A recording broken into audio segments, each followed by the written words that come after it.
Hare Krishna, welcome to Govardhan Parikrama by ISKCON of San Diego. Performing Parikrama of the sacred Govardhan Hill is most auspicious because it is an offering of devotion and love to Radha and Krishna.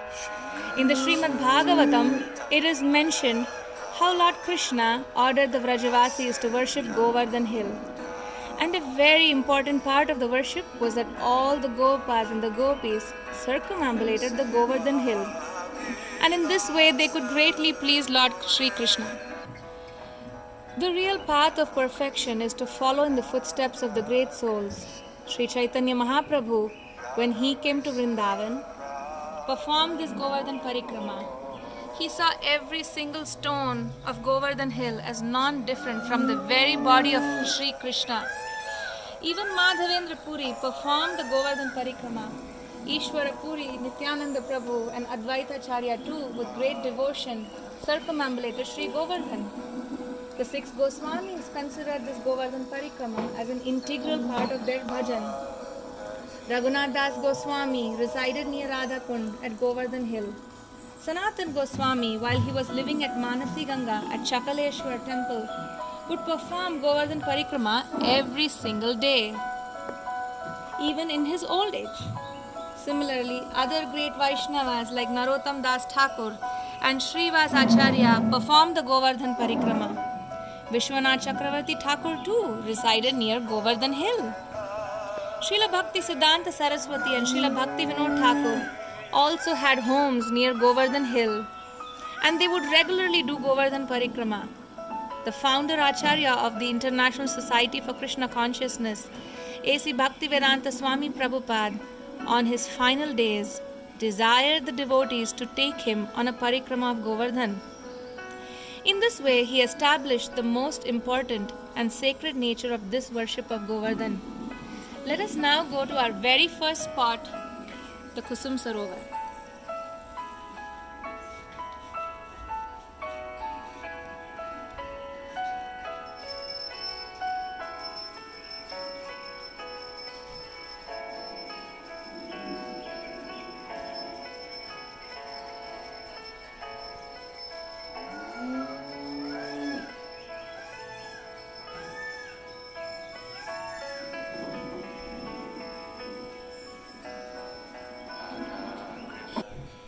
Welcome to Kusum Sarovar.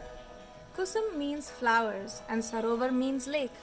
Many flowers such as Beli, Chameli, Juhi, Yuti, Mallika, Champaka grow in this area.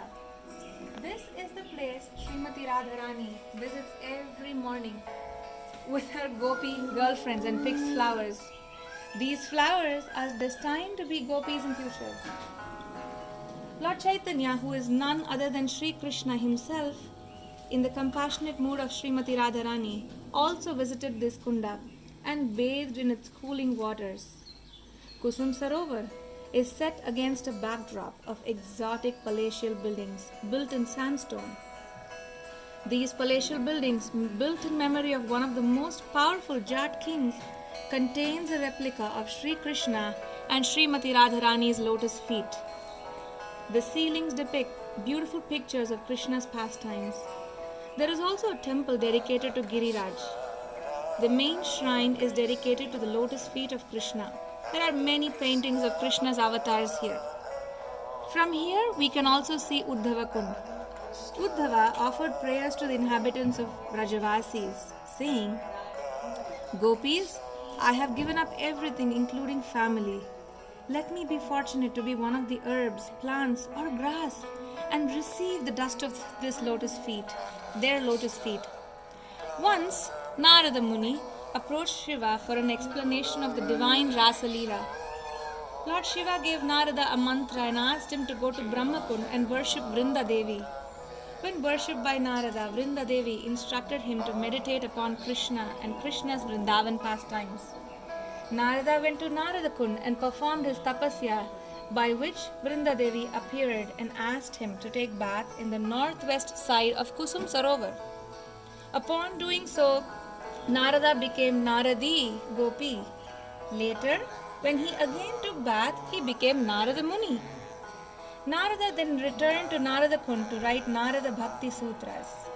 It is said that anyone who bathed in the cooling and soothing waters of Kusum Sarovar will achieve pure love of Godhead and gain entrance into the pastimes of the divine couple Radha and Krishna. Hare Krishna, welcome to our second stop in Govardhan Parikrama. We are visiting the Haridev temple today. Haridev in Govardhan is an ancient temple which is said to belong to the time of Lord Krishna. It is located 50 meters from Manasi Ganga lake on a small street starting from one of the banks of the sacred lake. Visiting the temple is a must for devotees who come to circumambulate Govardhan Hill. The appearance of Haridev in Govardhan has a very divine story. Radharani and her friends, along with some cowherds, had to meet Krishna on the banks of Manasi Ganga. Krishna got late, and the members, including Radharani, started calling Haridev, Haridev, Haridev, the other name of Krishna. Haridev appeared before them in the form of a deity, with the left hand raised as if lifting Govardhan Hill to protect the residents of Vrindavan from the torrential rainfall caused by the king of demigods, Indra. Everyone got amused and pleased to see the beautiful form of the deity. Since then, they started offering puja to Haridev. 4 grand temples were constructed by King Vajranabh: Govindadev in Vrindavan, Haridev at Manasi Ganga, Baladev near Mahavan, and Keshavadev at Mathura. It was done around hundreds of years after the appearance of Haridev. With time, Haridev deity and his temple disappeared. 4,500 years later, the deity was found in an excavation in the early 16th century. A few years later, Raja Bhagavan Singh constructed a grand temple for Lord Haridev. In 1670, knowing the opulence of the temples in Braj, a Muslim tyrant of Delhi named Aurangzeb sent his army to loot and destroy the temples. The army came to loot Sri Haridev temple along with other temples of Mathura region. The then Rajput kings helped the Vaishnavas and secretly moved the deities to Rajasthan and other Hindu kingdoms. Srinathji was moved to Nathdwar, Udaipur in Rajasthan, and Haridev along with Keshavdev was taken to Badauli village near Rasadhan in Kanpur district, Uttar Pradesh. Since then, the replica deity of Haridev is being worshipped in the original temple at Manasi Ganga. Welcome to our next stop, the Manasi Ganga. This most sacred lake is the largest of all kundas and is situated right in the heart of Govardhan town. Once, a demon sent by Kamsa to kill Krishna assumed the form of a calf and hid amongst the cattle herds of Krishna. When Krishna realized this, he killed the calf demon Vatsasura. But because he had killed the demon when he was in the form of a calf, the cowherd boys refused to play with Krishna and asked Krishna to bathe in the Ganges to purify himself. Not wanting to leave Raja, Krishna meditated upon Ganga within his mind, and she manifested before him in the form of Manasi Ganga. Krishna then took bath in the waters of Manasi Ganga to delight of his cowherd friends. Srila Jiva Goswami, in his work called Gopala Champu, describes the boating pastimes of Radha and Krishna. In those days, one needed a boat to cross.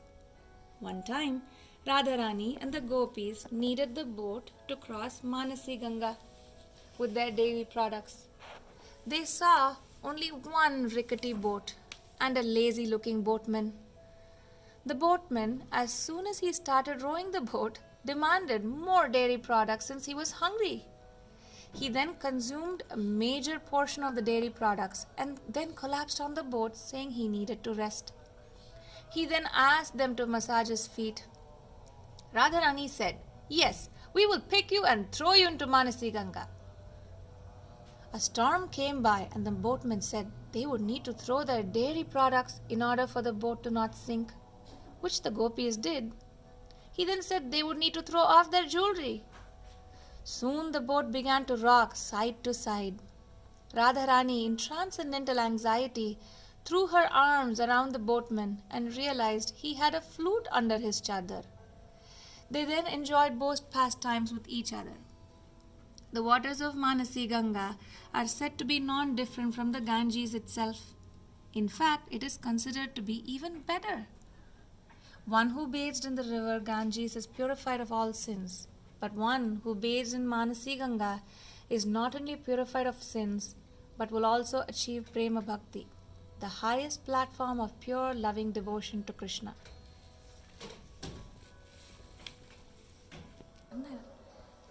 Our next stop is the Govardhan town.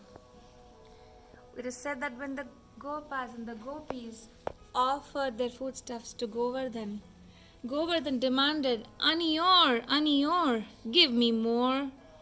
And so the Gopas and the Gopis scrambled home and got more and more offerings. Let's walk around Govardhan Hill and visit some of those temples again. The Haridev temple,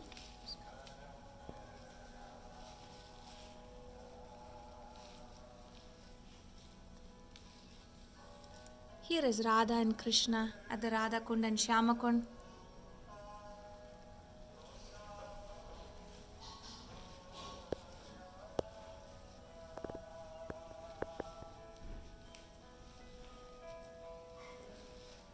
Here is Manasi Ganga, Krishna and Radha enjoying both pastimes.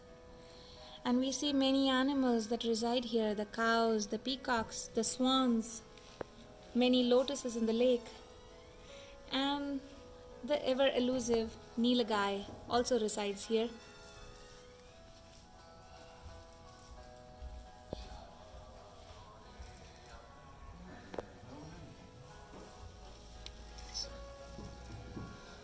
This is the Punchari Kalota Baba temple at the very tail end of Govardhan Hill. Welcome to Radha and Shyamakund, the holiest place in all of Brahma's creation. Radha and Shyamakund represent the eyes of Govardhan, which is in the shape of a peacock. This is the place where Radha and Krishna perform their most intimate and most sweet pastimes. Once a demon sent by Kamsa, Arishtasura, came to kill Krishna and Balaram, assumed the form of a bull, and attacked Krishna, but he was easily overpowered.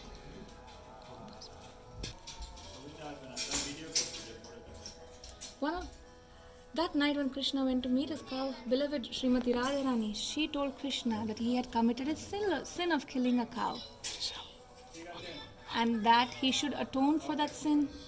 Krishna smilingly replied that the bull was in fact a very dangerous demon, and so by killing it, he incurred no sin. But Radharani refused to accept the reply. She said that the only way to atone the sin is to take bath in the very holy place in the world. To fulfill her desire, Krishna created a large kunda by striking the ground with his heel. He then summoned all the holy places from all over the world. When they appeared, Krishna asked their personified forms to enter into the kunda in the form of water, which they promptly did. Within moments the kunda was filled with the most pure and sacred water. Krishna then bathed in it and approached Radharani, having atoned for the sin of killing the bull. He bragged about how his kunda was the most beautiful and how great he was in creating such a kunda.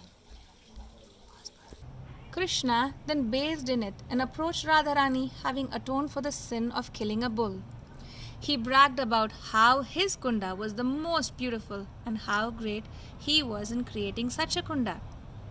Hearing her beloved boast in such a manner, Radharani, along with her Sakhis, decided to create an even more exquisite kunda adjacent to the one created by Krishna by digging the place with their bracelets. When not a drop of water manifested in the kunda, Krishna said that they could take water from his kunda. Radharani refused, and she, along with her Sakhis, decided to fill her kunda by carrying water from Manasi Ganga in clay water pots. Sri Krishna signaled to the holy places that they should insist that Radharani and her Sakhis fill up their kunda with water from his. The holy places personified prayed to Radharani and her Sakhis and pleased them by glorifying them in many ways. She then mercifully gave them the permission to enter her kunda. and immediately a current of water flowed from Krishna Kund to Radha Kund. After Radha Kund was filled with holy waters of the entire planet, Lord Krishna told Radharani that her Kund would be the most famous place in the world and that he would daily bathe in her Kunda. Lord Krishna declared that Radha Kund is as dear to him as Srimati Radharani herself, and anyone who bathes in it will get her love. Radha Kund is the personified love of Srimati Radharani. We have one more stop, that's Punchari Ka Lota Baba.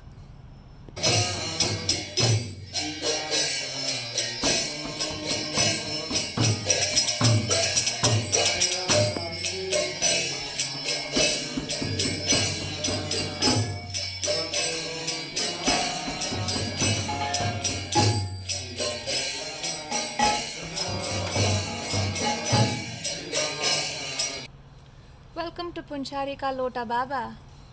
Govardhan Hill takes the shape of a peacock that curves its neck and puts its head under its stomach. Radhakund and Shyamakund are the eyes, Dan Ghati is its long neck, Mukharavind is the mouth, and Punchari is its back and tail feathers. This is the temple of Krishna's cowherd boyfriend named Lota. He is in a sitting posture waiting for Krishna. When Akrura was taking Krishna and Balaram on a chariot to Mathura, being invited by King Kamsa, Lota ran out to Krishna and said, "Where are you going? I have prepared prasadam for you." Krishna said, "I am going to Mathura." Lota insisted, saying, No, I have already prepared prasadam for you. Please come and take that meal." And Krishna said, "I am going to Mathura, Lota. I will return the day after tomorrow." Lota Baba said, "Okay then, I will not eat, drink or sleep. I will just sit in this place with food waiting for you to return." He waited and waited and waited, and Krishna did not come. But Lota Baba has not given up. It is said that he is still waiting for Krishna to come. He has full faith in Krishna's promise.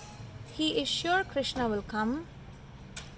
Through Lota Baba, Krishna provides us with an example of undeviated faith and devotion.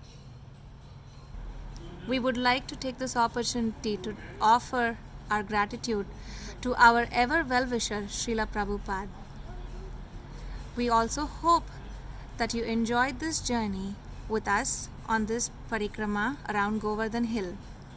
This was made possible by the children of Sunday School, the Krishna Kids of ISKCON of San Diego. We wish you a blissful journey in Krishna consciousness. Happy Kartik. Shri Shri Radha Giridhari ki jai. Srila Prabhupada ki jai. Giri Govardhan ki jai.